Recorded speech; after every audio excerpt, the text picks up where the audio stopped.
Hi there, I'm Neil Strickler with Royal LePage Woolley Realty, and welcome to another in our home buying series of videos. Today we're going to talk about making an offer and the documentation involved.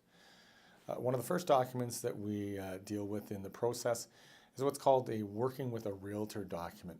And this is a document that just describes the different relationships that a consumer can have with a realtor. In most cases, I would be advising that a consumer would choose to be represented as a client. In this situation, I, as your realtor, can work in your best interest towards purchasing a property. There are other options involved, including choosing to be represented just as a customer. As well, there are options in a scenario whereby we may have something called multiple representation, whereby the realtor is representing both the buyer and the seller, or the real estate company is representing more than one party in the transaction. However, typically, the most common scenario is whereby I would be representing you individually as your buyer agent. All right, this document describes in more detail all of these different scenarios, but it must be at least read over by you and understood before you go ahead and make an offer. The next document that we would be looking at is called the Buyer Representation Agreement. And this document is in the scenario whereby you've chosen to be represented by myself as your realtor. And this document simply cements that relationship by saying that you will be working exclusively with myself to purchase typically whatever home it is you're looking to make an offer on. It also outlines, again, scenarios about multiple representation, fees that will be paid to Royal LePage that are typically paid by the seller of the home to their listing brokerage and then forwarded on to Royal LePage, which in this scenario would be the buyer brokerage. From there, it lays out things as far as a timeline and other scenarios involved, again, dealing with multiple representation.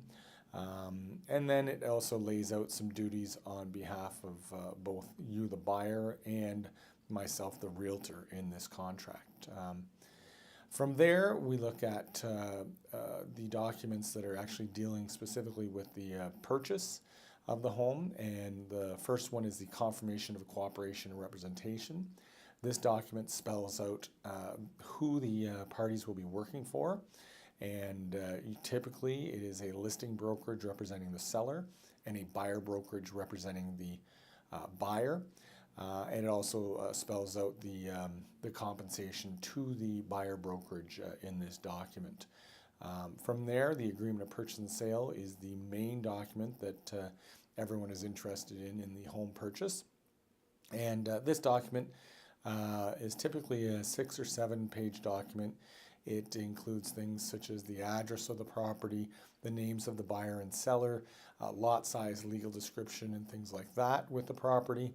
As well as the purchase price of the offer, deposit that's involved, conditions that would be involved, such as an example, financing, home inspection, etc.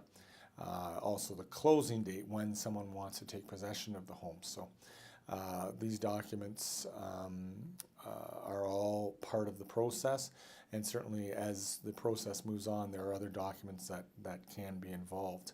I have sample documents available and certainly happy to email them to you if you're interested to take a look at. I always encourage that consumers take a look at these documents ahead of time and get any questions answered ahead of time, because at the time of offer, it's always an exciting, emotional time, and it's certainly not ideally the time to be seeing these documents, for the first time. So, always again encourage if you're looking for sample documents, I can email these to you just so you can take a look at them and answer any of your questions. So, that's it on the documentation part of making an offer. And I encourage you to listen to our next video, which is the negotiations in making an offer.